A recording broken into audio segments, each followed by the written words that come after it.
Good morning, everybody. It's Martin. Welcome to the 5-minute sales strategy snapshot. And today we're going to talk about accountability.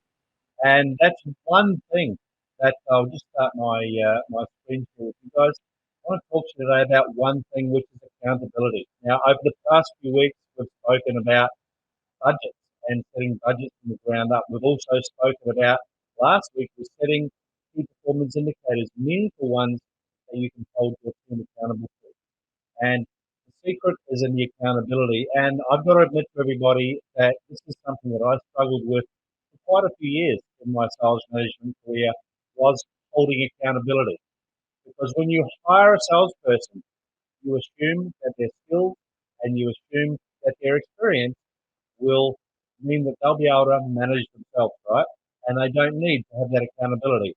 But no, that's absolutely completely wrong.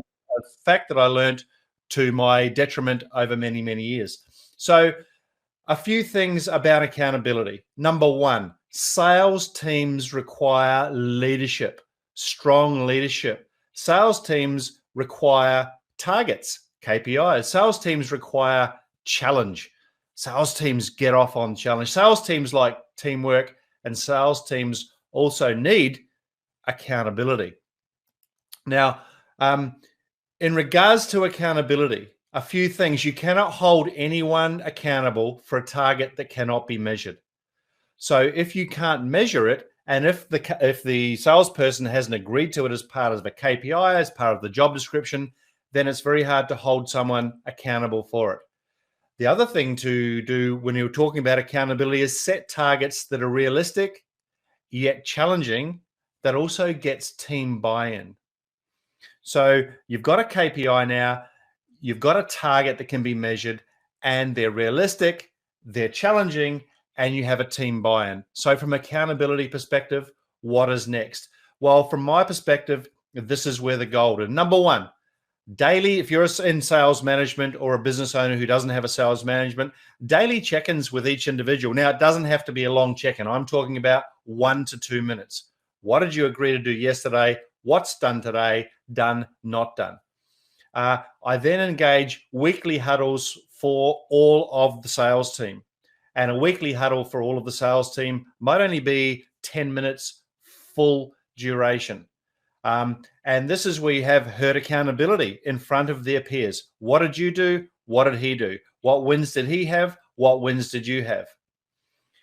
From my perspective, the biggest goal with accountability was monthly team meetings, which usually go, in my case, for about an hour, where you are graphing their performance to budget, their performance to what they said they were going to do every single month, and you're putting it up on a spreadsheet, on graphs in front of all the other team members as well. So again, you have that herd pressure. Then reviewing in a team what the quarterly sales budget was, what the quarterly KPIs was, what's the accountability KPIs, and what the annual performance is of the team. So it's a series of meetings, daily, weekly, monthly, quarterly, and annual performance reviews. But obviously it doesn't stop there.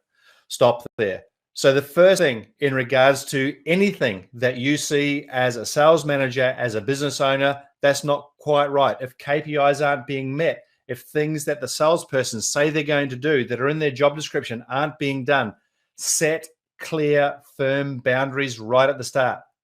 Salespeople are great salespeople, and salespeople can make up some really great excuses, challenge excuses. But the big thing for anyone in sales management is it's always an opportunity to have challenging conversations, to call bullshit, to call someone out for not performing, drill down, understand the reason why. And in sales, it's never been more apt: hire slow, fire fast. If you have a poor performer, sure, you need to coach them. Sure, you need to give them an opportunity. But at the end of the day, if they're still not following the roadmap that's been laid out, get rid of them. Never procrastinate when it comes to salespeople. And from a perspective of accountability, that's what accountability is all about. It's firm boundaries. It's challenging excuses. It's having challenging conversations, direct conversations, It's not procrastinating. And if all else fails, it's hiring slow and firing fast. So that's the end of this week's 5-minute sales strategy snapshot. Next week, we're going to talk about the 30 most powerful words in sales. Until then, remember, a sales fit business is a healthy business. Ciao for now.